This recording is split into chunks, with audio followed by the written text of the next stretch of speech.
Teddy Kefalas qui est là. Regardez, il va s'installer. Bonjour. Voilà. Installez-vous. Bonjour, comment ça va? Vous pouvez enlever le truc. Ben voilà, très bien. En attendant notre prochain invité, je vais pouvoir vous recevoir. Vous êtes donc le fondateur et président d'ATK, c'est ça? Alors ATK, ça aussi c'est aussi une métamorphose. Vous parlez de une réseau transformation complète, une métamorphose. Vous êtes devenu une académie, c'est ça? On est devenu une académie effectivement, avec le temps, avec l'énergie de la formation initiale et de l'aide effectivement, notamment de la BPI qui nous a énormément aidé et de l'État. On a pu trouver des solutions pour améliorer la performance des jeunes et de l'apprentissage pour pouvoir intégrer des personnes de jeunes qui n'ont pas forcément les possibilités d'y arriver, de pouvoir effectivement intégrer le système de la formation professionnelle et surtout de pouvoir arriver à un job et trouver un job et un métier. C'est la clé de la formation professionnelle, on entend ça à tous les sens. Pourquoi vous voulez vouloir transformer en académie et devenir plus éclectique? Ça va de la boulangerie au football. Qu'est-ce qui motive? C'est ça en fait, les jeunes, c'est le côté justement c'est la solution clairement de trouver un job. Nous, on a l'entreprise, on a la partie réseau, on a un organisme de formation au départ qui a plus de 1200 clients. Ces 1200 clients ont besoin et l'énergie de pouvoir les trouver effectivement potentiellement des futurs recrues de demain.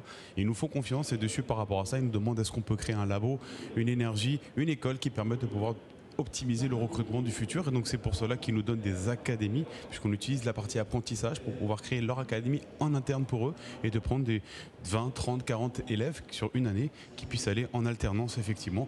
Le lundi, ils sont à l'école et le mercredi, jeudi, vendredi, samedi, ils sont effectivement en entreprise. C'est ça en fait la clé aujourd'hui, parce que depuis toutes les crises qu'on vient de traverser, c'est le rapport de confiance des jeunes. On a l'impression, on voit les chiffres dans la presse, les jeunes ne veulent plus travailler ni rien. On a besoin de tisser ce rapport. Exactement, c'est de tisser le rapport, de leur donner confiance et effectivement de les transformer tout simplement.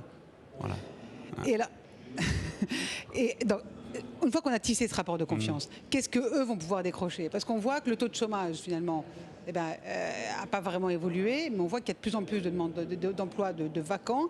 Est-ce que c'est ça la clé? C'est-à-dire qu'on ne les informe pas des possibilités? On les informe, le taux de chômage quand même est meilleur. Je suis désolé de vous dire ça, mais effectivement le taux de chômage malheureusement et heureusement pour la France est parti beaucoup mieux dessus, a baissé. Et l'intérêt effectivement c'est de leur donner, je répète encore une seule fois, mais c'est de leur donner confiance en eux. C'est important qu'ils aient cette confiance en eux. Et à partir de là, on leur donne et on leur ouvre les portes. On les pousse, on leur apprend à leur présenter, on apprend à se présenter. Et l'intérêt après derrière, c'est qu'ils arrivent tout simplement à améliorer leur performance et que nous, on puisse les accompagner. Simplement. Alors justement, comment on les accompagne? Parce que les jeunes, ils sont complètement addicts au téléphone portable, aux jeux vidéo. Non? Alors, pas forcément, il faut s'adapter à la jeunesse, effectivement. On les sensibilise via les réseaux. Et effectivement, après derrière, on leur apprend que les réseaux, c'est pas tout. Et qu'il y a une forme, mais de l'autre côté, il y a un fond. Et le fond, effectivement, c'est d'apprendre à écrire, d'apprendre à se présenter. Bon, ils savent écrire potentiellement, même si derrière il y a des énormes cours de français qui permettent effectivement de les améliorer dessus et de pouvoir après se présenter. Après, ça dépend dans quelle branche. Nous, on est spécialisé dans la partie managériale, manager des univers marchands par exemple. Donc dessus, le français est important. À l'écrit, il est pas si important. Le plus, c'est de se présenter, d'avoir de l'aide, du savoir-être, du savoir-faire et savoir faire. Donc voilà, vous donnez des outils? On donne les outils, on donne des mallettes.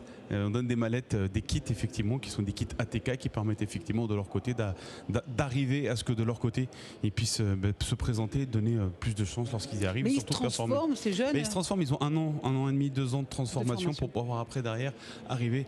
C'est un CDD en gros de 1 an ou de 2 ans selon les cursus. Et puis on les accompagne après avec des bachelors, avec des masters sur 4 années, 5 années pour intégrer, et ça en alternance. Et c'est vraiment la différenciation qui a lieu toutes ces années, c'est l'alternance, la possibilité de ne plus croire effectivement comme d'autres pays l'ont fait dans les précédentes années. L'alternance est le secret et l'apprentissage surtout est le secret de demain. Et je pense que le virage et le gouvernement a fait le nécessaire par rapport à ça.